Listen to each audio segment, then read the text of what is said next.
મીરાબાઈ ભક્તિ, પ્રેમ અને ત્યાગની અનોખી પ્રતિમા. પ્રસ્તાવના. ભારતની પવિત્ર ભૂમિએ અનેક મહાન સંતો, કવિઓ અને ભક્તોને જન્મ આપ્યો છે. આ અનમોલ ખજાનામાં એક ઝળહળતું રત્ન છે મીરાબાઈ. મીરાબાઈને આપણે માત્ર રાજસ્થાનની એક રાજકન્યા કે કવિત્રી તરીકે જ નહીં, પરંતુ ભક્તિ આંદોલનની એક જીવંત જ્યોત તરીકે ઓળખી શકીએ છીએ. તેમનું સમગ્ર જીવન શ્રી કૃષ્ણના અનંત પ્રેમ અને ભક્તિને સમર્પિત હતું.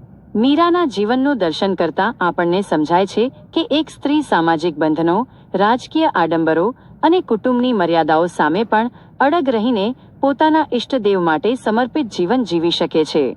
ચાલો આપણે મીરાબાઈના અદ્ભુત જીવન, તેમની ભક્તિ, કવિતા અને પ્રેરણાદાયક પ્રસંગોનું વિસ્તૃત વર્ણન એક વાર્તાના સ્વરૂપમાં કરીએ. બાળપણ અને પ્રેમનું બીજારોપણ. આશરે ઈસ 1498ની આસપાસ રાજસ્થાનના મેળતા પીપરા ગામમાં એક રાજકુમારીનો જન્મ થયો, જેનું નામ મીરા હતું. તેમના પિતા રતનસિંહ રાઠોડ એક શક્તિશાળી શાસક હતા. નાનપણથી જ મીરા અત્યંત સૌમ્ય અને સુંદર હતી, પણ તેની સુંદરતા કરતાં પણ વધારે મોહક તેની ભક્તિમય પ્રકૃતિ હતી. મીરા જ્યારે માત્ર 5-6 વર્ષની હતી ત્યારે એક દિવસ તેના ગામમાં એક બારાત આવી. બારાતની ભવ્યતા અને વરરાજાને જોઈને મીરાએ તેની માતાને પૂછ્યું, "માં, મારો વરરાજા કોણ છે?"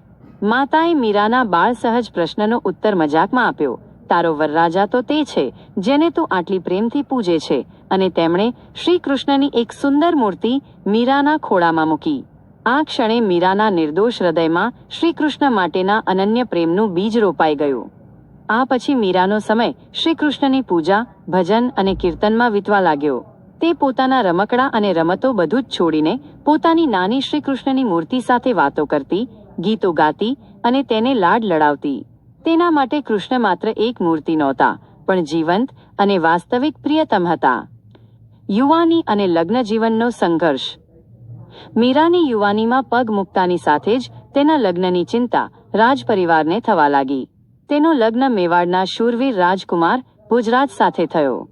ભોજરાજ એક પરાક્રમી અને યશસ્વી રાજવી હતા, પરંતુ મીરાના મનમાં તો માત્ર એક જ નામ હતું, ગિરિધર ગોપાલ. જ્યારે મીરા મેવાડના રાજમહેલમાં આવી ત્યારે ત્યાંનું વાતાવરણ તેના માટે તદ્દન નવું હતું. રાજપરિવારની પરંપરાઓ અને રીતિરિવાજો તેના ભક્તિમય જીવન સાથે મેળ ખાતા નહોતા. તે રાજમહેલના શૃંગાર અને સુખ વૈભવને છોડીને મંદિરમાં સાધુ સંતો સાથે ભજન કીર્તન કરતી. તે પોતાના પ્રિયતમ કૃષ્ણની મૂર્તિની સામે બેસીને ભક્તિના ગીતો ગાતી અને નૃત્ય કરતી. આ વાત ભોજરાજ અને રાજપરિવારને પસંદ નહોતી. ભોજરાજ પોતે પણ તેની ભક્તિથી દુઃખી નહોતા, પરંતુ રાજમહેલની ગરિમા અને સમાજની મર્યાદાઓ તેમને પરેશાન કરતી હતી. મીરાના સાસુ અને નણંદો વારંવાર તેને મહેલની મર્યાદામાં રહેવા માટે કહેતા, પરંતુ મીરા માટે સાચી મર્યાદા તો તેના હૃદયમાં બિરાજેલા શ્રી કૃષ્ણનો પ્રેમ હતો. ભક્તિની કસોટી. જીવનના સંઘર્ષો. મીરાના જીવનમાં અનેક કઠિન કસોટીઓ આવી. તેના પરેશાન સાસરિયાઓએ તેને ભક્તિના માર્ગથી હટાવવા અનેક પ્રયાસો કર્યા. 1. વિષનો પ્યાલો. એકવાર રાજપરિવારે મીરાને પ્રસાદના નામે ઝેરનો પ્યાલો મોકલ્યો. તેમણે વિચાર્યું કે મીરા આ ઝેર પીને મૃત્યુ પામશે અને રાજપરિવારની બદનામી દૂર થશે. મીરાએ પ્રભુનું નામ લઈને તે પ્યાલો પી લીધો, પરંતુ શ્રી કૃષ્ણની કૃપાથી તે ઝેર અમૃત બની ગયું અને મીરા સુરક્ષિત રહી. 2. સાપ ભરેલી થાળી. બીજી એકવાર મીરાને ભગવાનના પ્રસાદ રૂપે એક થાળી મોકલવામાં આવી, જેમાં ઝેરી સાપ હતો. જ્યારે મીરાએ થાળી ખોલી ત્યારે સાપ શ્રી કૃષ્ણની મૂર્તિમાં પરિવર્તિત થઈ ગયો અને તેના ગળામાં મોગરાના ફૂલોની માળા બની ગયો. આ ચમત્કારોએ સાબિત કર્યું કે મીરાનો પ્રેમ અને ભક્તિ સાચા હતા અને સ્વયં ભગવાન તેની રક્ષા કરી રહ્યા હતા. આ કષ્ટો અને સંઘર્ષોથી મીરા ડગી નહીં, પણ તેની ભક્તિ વધારે દ્રઢ બની. આખરે ભોજરાજના મૃત્યુ પછી મીરાએ રાજમહેલ છોડીને સાધુ સંતો સાથે ભક્તિના માર્ગે ચાલવાનું નક્કી કર્યું. ભક્તિની અનોખી અભિવ્યક્તિ. કવિતા અને ભજન. મીરાની ભક્તિ માત્ર પૂજા સુધી સીમિત નહોતી, તે તેની કવિતા અને ભજનોમાં પ્રગટ થઈ. તેણે રાજસ્થાની અને બ્રજ ભાષામાં હજારો ભજનોની રચના કરી. આ ભજનોમાં પ્રેમ, વિરહ અને સમર્પણનો અદ્ભુત ભાવ જોવા મળે છે. તેમના ભજનોમાં વિરહની વેદના સ્પષ્ટ રીતે વર્ણવવામાં આવી છે. "મારે તો ગિરિધર ગોપાલ દૂજો ન કહીયો." આ ભજનમાં તે સ્પષ્ટ કહે છે કે શ્રીકૃષ્ણ સિવાય તેનો કોઈ નથી. તે પોતાના હૃદયની લાગણીઓને સામાજિક બંધનોથી મુક્ત કરીને વ્યક્ત કરે છે. પાયોજી મેને રામ રત્ન ધન પાયો માનસ આ ભજનમાં તે જણાવે છે કે રાજમહેલના ધન કરતાં પણ તેના માટે રામ કૃષ્ણ નામનું ધન વધારે મૂલ્યવાન છે. મીરાની કવિતાની મુખ્ય વિશેષતાઓ તેની સરળતા, હૃદયસ્પર્શી લાગણીઓ અને સંગીતમય અભિવ્યક્તિ છે. તેના ભજનો એટલા સુંદર છે કે તે આજે પણ લોકોના હૃદયમાં ગુંજે છે.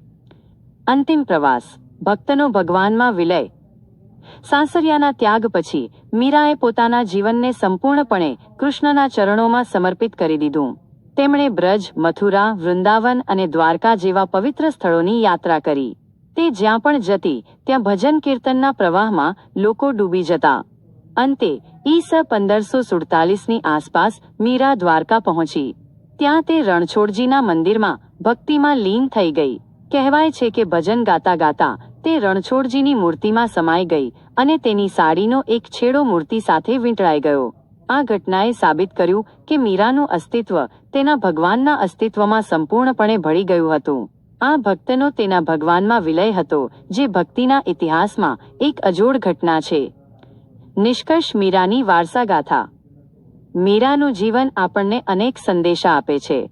તે આપણને શીખવે છે કે સાચી ભક્તિ બાહ્ય વિધિ વિધાનમાં નહીં, પણ હૃદયના શુદ્ધ પ્રેમ અને સમર્પણમાં રહેલી છે. તેણે સાબિત કર્યું કે એક સ્ત્રી પણ સમાજની રૂઢિચુસ્ત પરંપરાઓ સામે અડગ રહીને પોતાના માર્ગ પર ચાલી શકે છે. આજે પણ મેડતામાં મીરાનું જન્મસ્થળ, ચિત્તોડગઢમાં તેનું મંદિર અને દ્વારકામાં તેની સમાધિ, આ બધા સ્થાનો તેની કથાને જીવંત રાખે છે. મીરા માત્ર એક રાજકુમારી કે કવયિત્રી નહોતી, તે ભક્તિના આકાશમાં એક ચમકતું તારું છે, જે આજે પણ ભક્તોને પ્રેમ, શાંતિ અને સમર્પણનો માર્ગ બતાવે છે. તેનું જીવન સદીઓ પછી પણ ભક્તિનો સાચો અર્થ સમજાવે છે.